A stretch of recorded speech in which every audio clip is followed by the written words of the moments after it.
distinguished guests, colleagues, students, ladies and gentlemen, welcome to you all.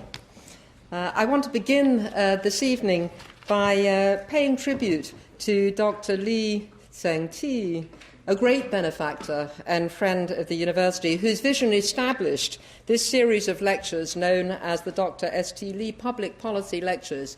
The first of these lectures, a couple of years ago, was given, as some of you may have heard, on the question of science and technology and their role in helping to develop a sustainable world. And that, of course, was given by Sir David King. And then last year, our Nobel laureate, Sir John Sulston, spoke on the exploitation of science, private profit and public loss. And this year, and this lecture, looks to a future beyond oil, and we're deeply honoured to welcome David Miliband, Secretary of State for Environment, Food and Rural Affairs, to deliver this lecture.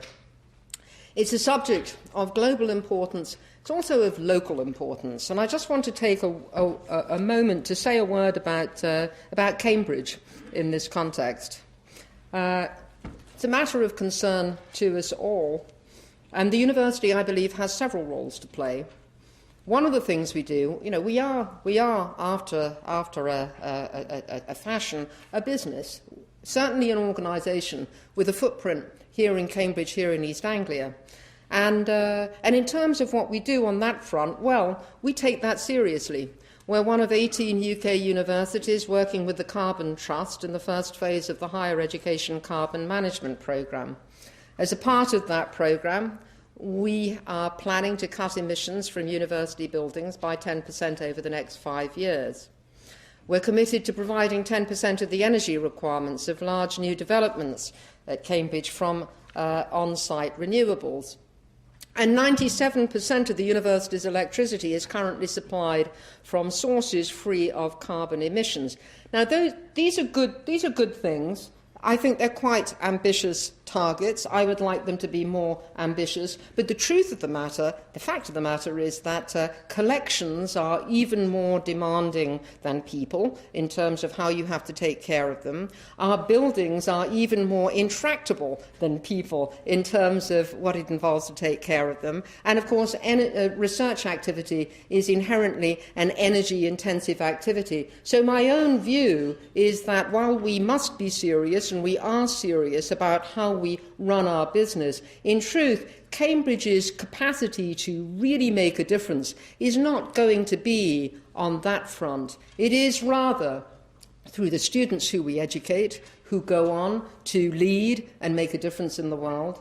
It's through the research that we do here, which is transformational, innovative, figuring out new ways of solving the challenges that we face in the world today.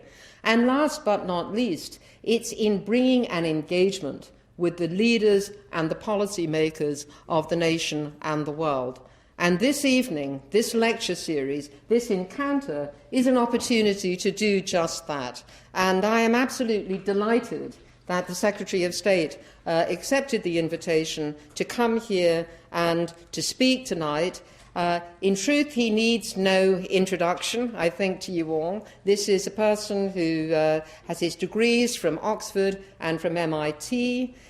He was very active in developing policy over the last, from the early 90s, first in the Institute for Public Policy Research, and then subsequently in the Prime Minister's Policy Research Unit. And from there, from sort of a policy formulation perspective, he moved into a series of leadership roles. And now we are blessed indeed to have you.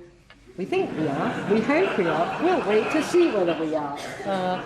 In the role of Secretary of State for Environment, Food and Rural Affairs. And so, with no further ado, I turn the microphone over to you, Secretary of State, with many thanks and much interest. Thank you.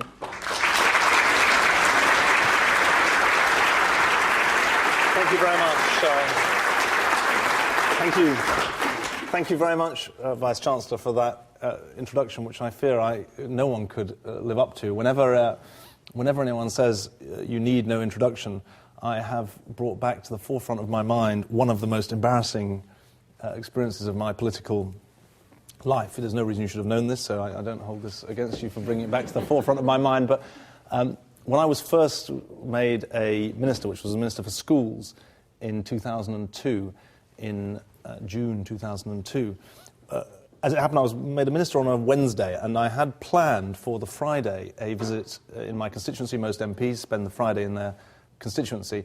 And so on the Friday, I was in South Shields, my constituency in the northeast of England, visiting St Mary's Primary School, which is a very small single-form entry primary school in South Shields.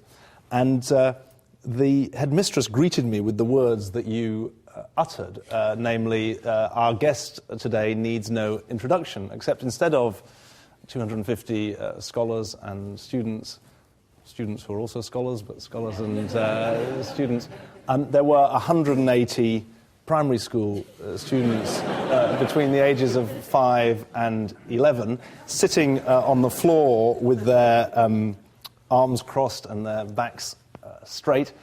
And the headmistress said, now, children, our visitor today needs no introduction. This was about 10:30 in the morning. It was a Friday morning. And the children looked somewhat bemused. And she said, children, we did practice this yesterday. So by this stage, I'd arrived as this new minister, feeling increasingly sort of confident about my new role. By this stage, instead of being 6'2", I was sort of 5'6", and the poor headmistress was beginning to look visibly worried. And she said, "Now, children, someone must be able to tell us who our important visitor is. We've been waiting a long time for someone who can make a big difference to our school. You know the things that we need to help us move forward. This is someone who's really going to make a difference to our school. Can anyone tell me or tell us who our distinguished and important visitor is, really important visitor?" And finally, this little kid sitting 3 rows back put up his hand, and she said, "Yes, tell us who our visitor is." And the boy said, "Miss, is it the man who's come to fix the electricity?" And so from that moment on, by this stage I was sort of this high. I wanted to disappear. The poor headmistress was in a terrible state. But whenever anyone says, you need no introduction, I immediately know that there's trouble in store. But I am delighted to be here. I'm very, very grateful for your kind invitation and for your kind introduction, and grateful to you for coming along to listen. I'm going to speak for about half an hour, and then I think we've got about half an hour or 20 minutes to half an hour for questions and comments and ideas to be exchanged. This S.T. Lee lecture, I think, has established itself as an important occasion to try and join together the sometimes disparate worlds of science, technology and public policy. And it seems to me that nowhere is that relationship between those three topics or issues or subjects more important than in thinking about how we take forward the battle against global warming. And it's that I want to focus my attention on tonight. I've given my lecture the title, "The Transition Economy, a Future Beyond Oil?" ? And I do so for a very simple reason. If you think back to the 19th century, this country pioneered the transition to an industrial economy. The Industrial Revolution brought together invention and science, a culture of enterprise, and political leadership at city level as well as at national level. In the 21st century, I think we are again a quote-unquote transition economy. In the 1990s, that idea of a transition economy was confined or used to describe Central and Eastern European economies that were moving from a planned system to a market system of economic management. That's obviously not how I mean it. I believe the transition we have to make is from a high-carbon economy to a low-carbon economy.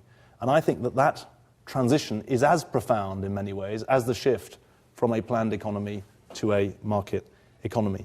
We need to transform the productivity with which we use natural resources in the same way as in the 20th century, mechanization and mass production transformed the productivity of human resources. We need markets that for the first time factor in the economic and environmental cost of greenhouse gas emissions. And we need political leadership at local, national and European levels to make bold and long-term decisions. Next week, I'll be able to announce details of the UK's climate change bill, which will be a world first in establishing this country as the first to set out a clear trajectory between now and 2050 for how we are going to become a low-carbon economy. And today, though, I want to move the debate from the question of the targets and the trajectory, the emissions path between now and 2050, away from that question of targets and how we set them and how we set them to the question of how we achieve them. The scientists say we have 10 to 15 years for global carbon emissions to peak. The economists say that over the same period, North Sea oil in this country is going to decline significantly. And the international relations experts say that a world less dependent on oil would be good for global stability.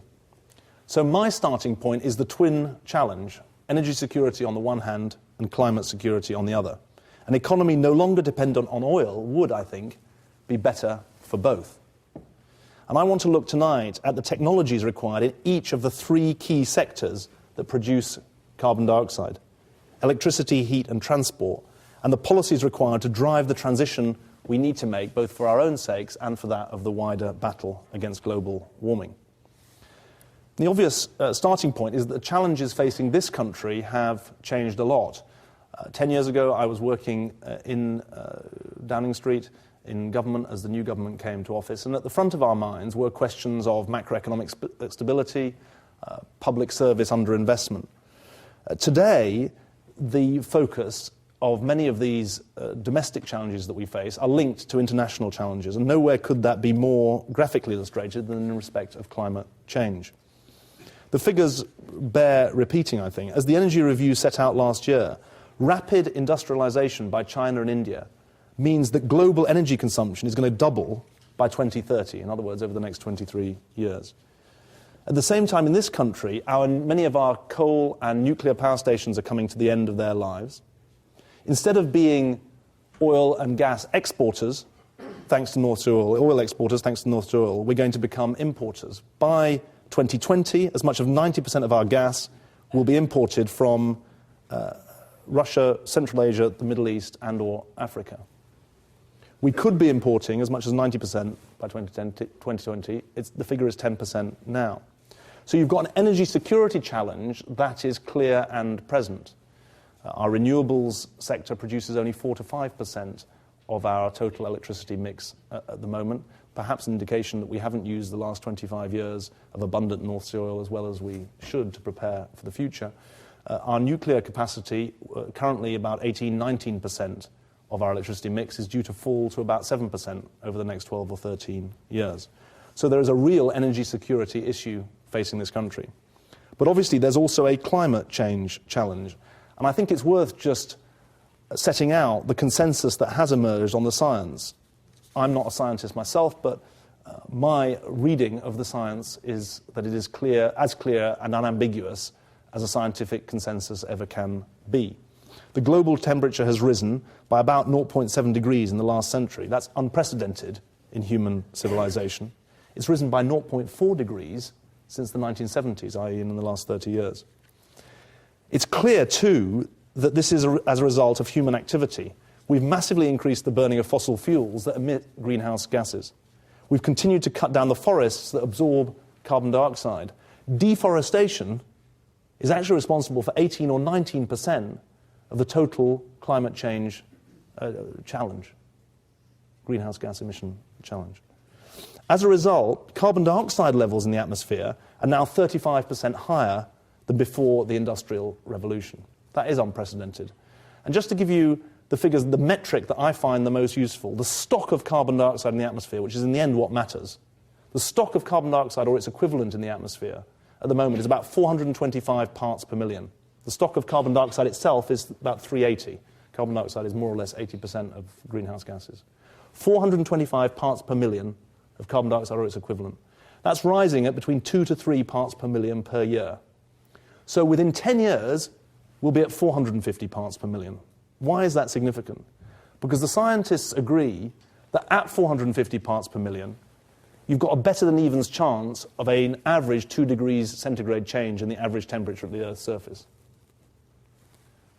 if you carry on as we are to 550 parts per million, which we'd reach by mid-century or a bit later, you've got a better than evens chance of an average 3 degrees centigrade change in the average temperature at the Earth's surfaces. These are unprecedented changes, and they're accompanied, and they're not simply gradual changes, they're accompanied by increased variance around that mean as well.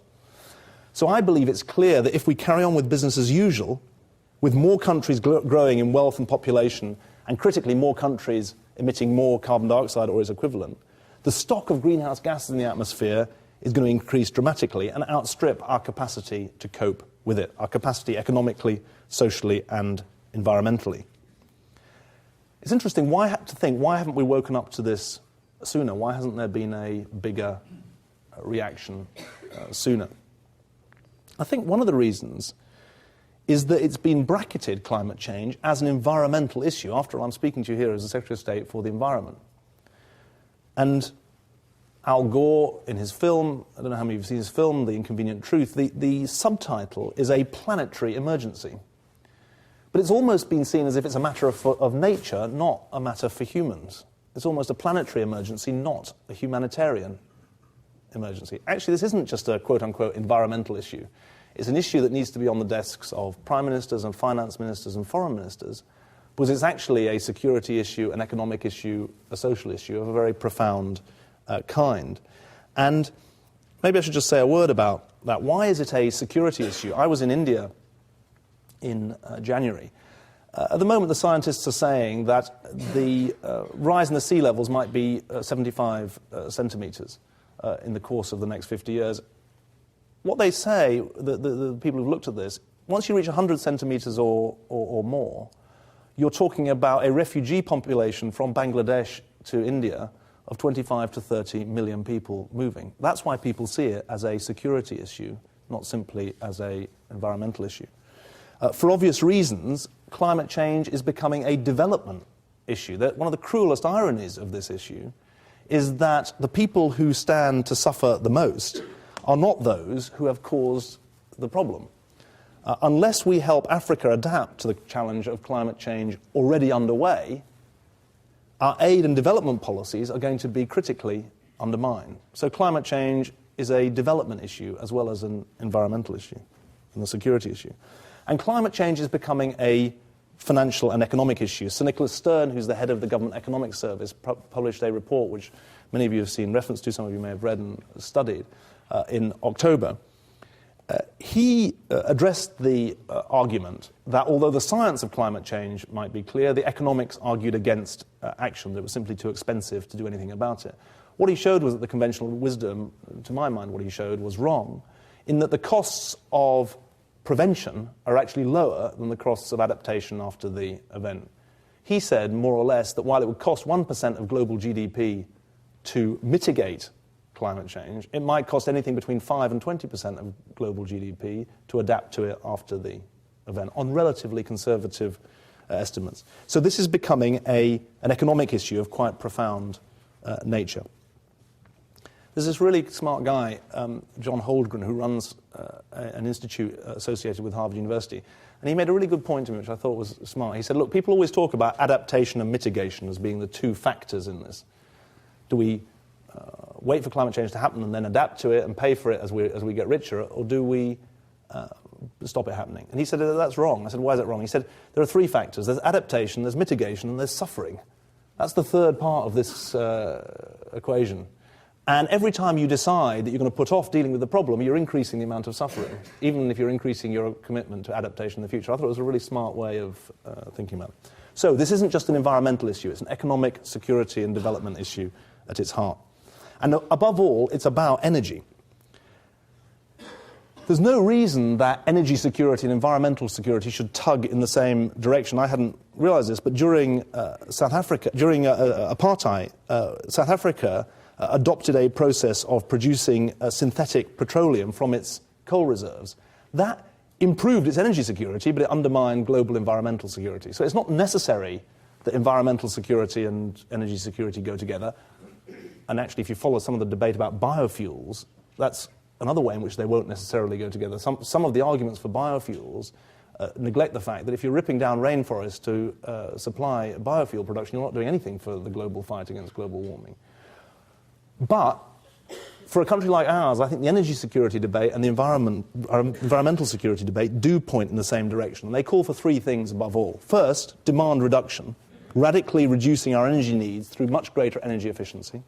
Secondly, decarbonisation, switching to low or zero carbon energy sources, whether that be carbon capture and storage, wind, wave, solar power or nuclear power.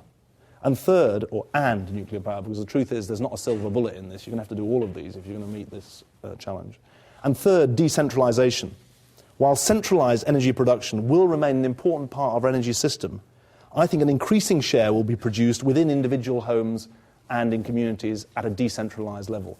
I call this demand reduction on the one hand, decarbonisation and decentralisation, the 3D energy revolution. And the role of government is not to prescribe the exact balance between each of these factors. It is, though, to use public rules and finance to create market-based innovation for lowest cost solutions. And in the rest of this speech, I want to look at the three key areas where we have to apply these rules: to power, to heat, and to transport. And then finally to raise the prospect of a future, quote-unquote, beyond oil. Let me start with power. Electricity makes up 31% of UK carbon emissions. Most of that comes from fossil fuels, about 71% in total. 37% of electricity comes from gas-fired power stations, 34% from coal. As I was saying earlier, 20% is nuclear, 5% is renewables. The positive news is that there are ways of reducing our need for power through greater energy efficiency. Globally, the International Energy Institute say that about a third of the necessary reduction could come from energy efficiency. Simple changes from low-energy light bulbs, fridges, other domestic appliances, the infamous standby switches, can have a significant impact on energy use. But there are also ways of switching to low-carbon electricity, not just lower use or more energy efficiency. Renewable power, such as on- and offshore wind, tidal and solar power, are at different phases of commercial viability. And that's why we are trying to supply about 20% of our electricity from renewable sources by 2020, using a banding system for public subsidy through something called the renewables obligation. But perhaps the most crucial technology for the future of electricity supply is going to be carbon capture and storage. A new coal-fired power station is produced and opened pretty much every week in China at the moment. Unless we find a way to capture the carbon emissions from those power stations, our efforts are going to seem small by comparison. Carbon capture and storage takes 85 to 90% of the carbon emissions from a coal-fired power station and buries them probably under the sea. Each aspect of the technology, the capture, the transportation and the storage, has been trialled successfully. The next phase is a demonstration project on a scale to make all three work together. And you may have seen in the Financial Times today what the European Commission was saying about every new power station in Europe being carbon and capture ready by 2010 and using carbon capture and storage by 2020. The question is, how do you drive that? And I think the EU's response is interesting. You need a price on carbon, and there may well be questions about the European Union emissions trading scheme, which currently covers about half the greenhouse gases that are emitted in this country, and that will go up to about 55 or 56% if we include aviation in that scheme. But price on its own is not going to drive the change with sufficient speed. You also need a regulatory structure that mandates as well as incentivizes low-carbon sources of energy. And that's what the EU are trying to do, and that's why we support them strongly. For this country, which is now one of 27 European countries, we've appointed consulting engineers to assess the feasibility of carbon capture and storage in this country. And actually, given our oil history, you'd think that we might actually be in a strong position to take that forward. So much for electricity. The second area is heat. Heating buildings makes up nearly a fifth of UK carbon emissions. In the average home, it makes up 73% of emissions. And the story on heating is different from the story in the power sector. Finding low carbon sources of heating is much, much more difficult. Using the waste heat from the electricity generation process, what's called combined heat and power, is one early priority, as is the development of biomass as a source of renewable fuel, which is particularly important to me since I'm the Secretary of State for Agriculture as well as the Secretary of State for the Environment. But the truth is, we're going to have to find other sources of reducing our dependence on fossil fuels, because in respect of heat, it's very, very hard to see some of the technological solutions. Instead, we're going to have to put our effort into some of the energy efficiency measures that may be less easy to write about on the front page of newspapers, but are actually critical to the future. There are 8 million, just as one example, there are 8 million homes with cavity wall insulation that hasn't been done in this country. If those were done, that would make a massive contribution towards reducing the loss, or the pollution, effectively, that comes through the heating sector. For those of you who are interested, there is also incredibly exciting work being done about the development of zero-carbon housing for the future, especially in new housing, and that could apply to commercial buildings, whether they're opened by universities or by the private sector. I'm happy to answer questions about them, but I think the fact that this country, from 2016, will be the first country to require that every new home is a zero-carbon home is an indication of where we've got to go. That means by 2050, mid-century, probably a third of residential buildings will be zero-carbon. The third area where there is the greatest difficulty and where I want to raise the biggest question is in respect of transport, because economic growth is fueling a major increase in car use and in aviation. Transport emissions currently represent 23% of total emissions. 90% of that is road transport. Cars make up 60% of road transport emissions, with heavy goods vehicles about 23% and light-duty vehicles 14%. Just a word on aviation, that is 6% of domestic CO2 emissions at the moment. There are non-CO2 emissions associated with aviation, which are important, but in respect of CO2, aviation is 6% of the problem. That's less than farming, which is 7%, but it's the fastest growing. Aviation emissions are growing at 6 to 7% a year, and by 2020, 2030, they're going to be a significant part of the problem. There isn't a technological fix in respect of aviation that I have seen.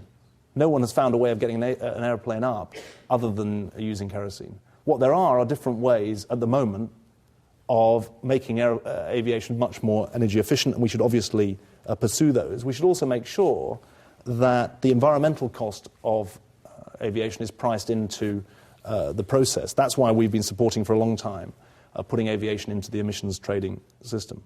However, road transport is more interesting because there it's clear that there are major opportunities. At the moment, car use, the number of cars in this country is rising fast, 33 million cars now compared to 26 million just 10 years ago. One simple thing, the Society of Motor Manufacturers themselves say that we could reduce emissions from new cars by 30% if all consumers bought the most fuel-efficient car in the category that they are buying, even if they didn't move to have a smaller car, but simply within that category. However, that's not where the big savings come. In the medium term, we should see the growth of lighter, more fuel-efficient cars, biofuels and hybrid electric cars, including plug-in hybrid cars that can be charged externally. Studies suggest that as well as a 15 to 20% saving in carbon emissions from improving the efficiency of internal combustion engines, we could see a further 20% from hybrids. So that is a 5 to 10 year prospectus. If you look beyond there, fully electric and hydrogen cars are the realistic options, and we need to think how they would apply in this country. The leading edge electric cars at the moment, for example, the Lotus-built Tesla, has a top speed of over 130 miles an hour. I don't recommend that you go that fast, but nonetheless, it can do that. It has a battery range of up to 250 miles. The big problem has always been that the battery can only take you 30 or 40 miles. And it has a lifetime of at least 100,000 miles. Now, the thing about electric cars is obviously they need charging up. If they're being charged up from coal-fired power stations, then what's the environmental gain? Research suggests that if electric vehicles replaced existing cars, we would need an additional 12% of electricity supply. Given that the recharging of cars might principally take place overnight, because that's generally when people don't drive them, we might need less expansion. But let's say you still did need a 10% or so expansion of your electricity supply in order to do that. The potential savings, even so, could be huge. Even if we assume that the electricity was supplied at today's current energy mix, the emissions from cars will be more than halved if you shifted over to electric vehicles. Assuming we make more progress in renewables, carbon capture and storage, and nuclear, we could drastically cut the emissions from road transport, which, to repeat, are 27% of total emissions. The challenge is actually not a technological one. It's the subject of this lecture series, which is how do you drive technological change? How do you get over the collective action problem? We already have a number of incentives in place, from vehicle excise duty and company car tax rules, which incentivize people and business. But the question, obviously, is, are we doing enough, and could we do something that was bigger and bolder? The most interesting and radical approach that I've found, well, there are two, actually. One, it comes from Sweden. In December 2005, the then Prime Minister appointed a Commission on Oil Independence. The primary rationale was to address climate change. It wasn't about protectionism or about a fear that, quote-unquote, the oil will run out. That wasn't what was driving the Commission.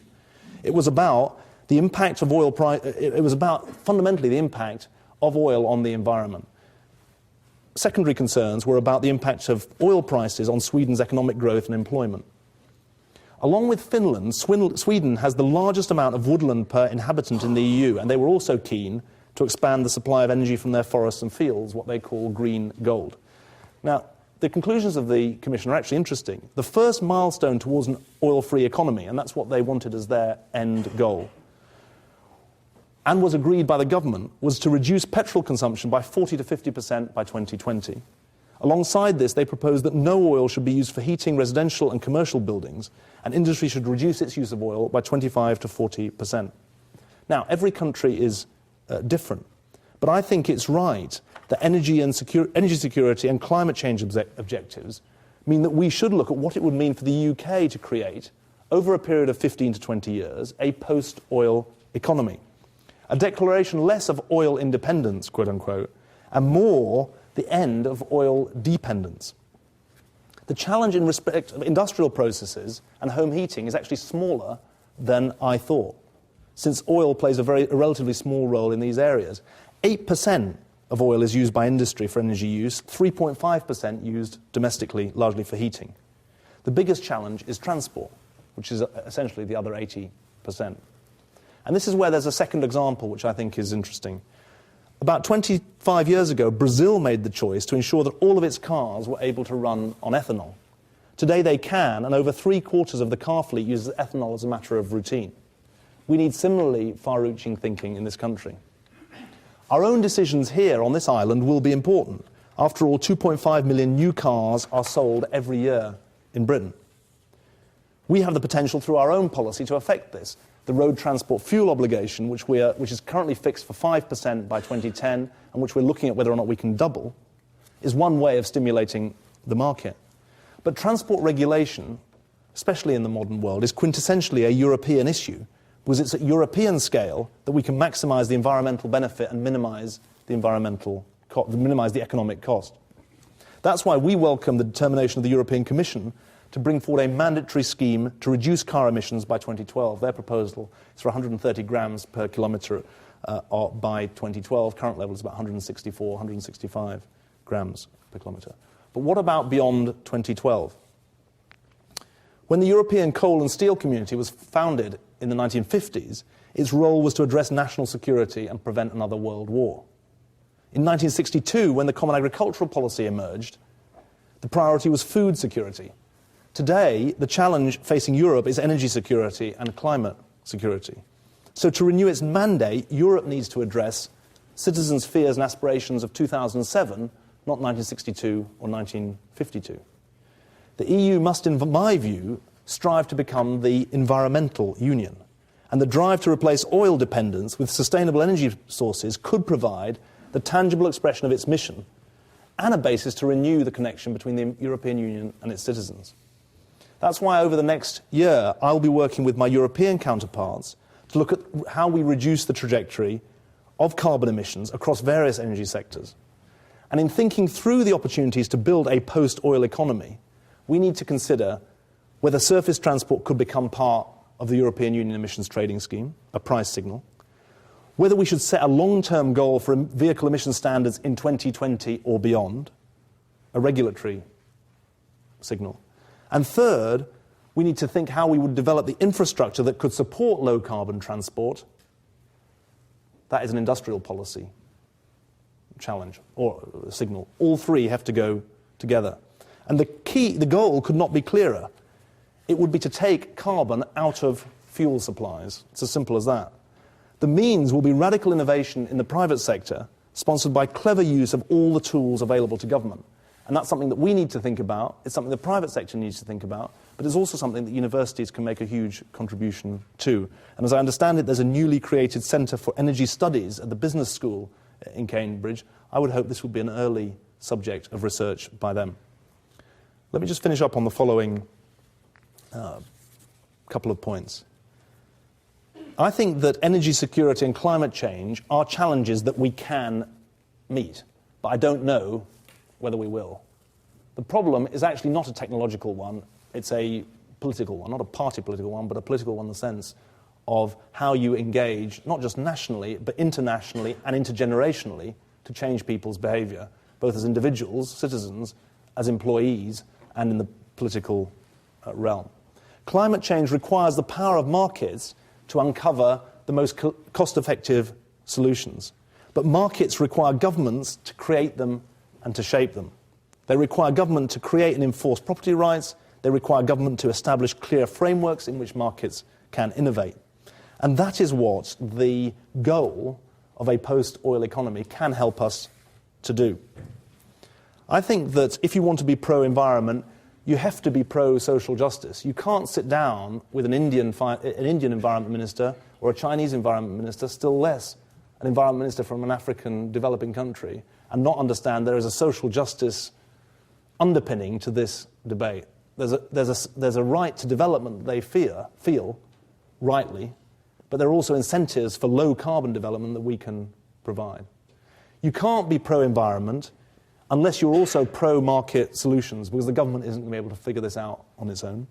You can't be pro-environment unless you're also pro-European, because it's at the level of the 475 million citizens of the European Union that you can create the critical mass economically and politically and socially to get this done. And I just finish on the following note. 2007, it seems to me, is an absolutely key year for the battle against climate change. Internationally, this has been stalled since the Kyoto Protocol was signed in 1997. This year is important because, number one, you've got the International Panel on Climate Change and its scientific findings.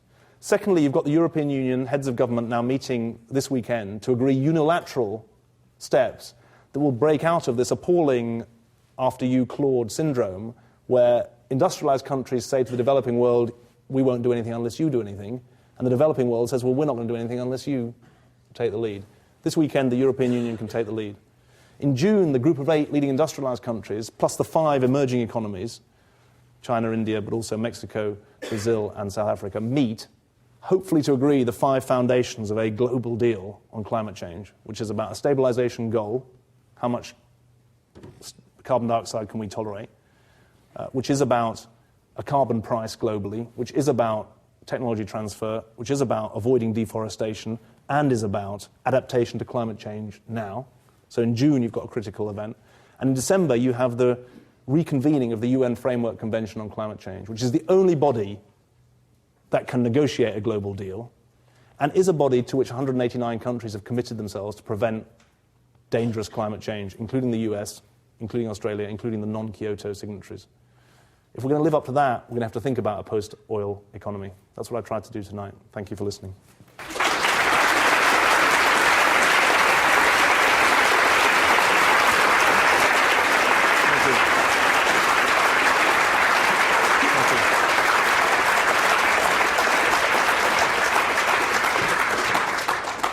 In a moment, I'm going to ask you to join me in a kind of formal thanks. That was spontaneous thanks. But I have one lesson that I've learned and one observation I want to make. The lesson is next time he'll send a bicycle to the train station to pick you up. Didn't send a bicycle.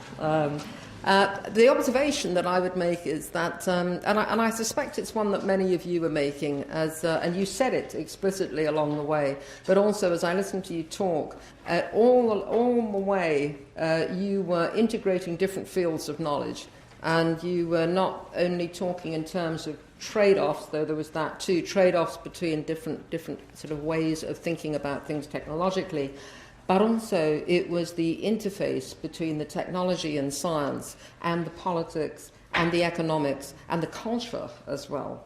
And my observation is that you're doing that on a national and a global stage, but we as a university have to get better at doing that amongst ourselves, as well as sort of across the boundaries into the policy arena. I think that Cambridge is actually pretty good at doing it spontaneously here and there, but I think that institutionally we've got to figure out ways to join these debates amongst ourselves across these fields, because that's what a university community ought to be able to do. And the truth of the matter is we're getting better at it, but we don't really have all the vehicles that we need to do that in place, I think. So I take that as a kind of, that's a take-home challenge for all of us listening to you this evening, and it was just really interesting for us all, and I think you heard that once already, but let me just ask everybody to join me in saying thank you very much.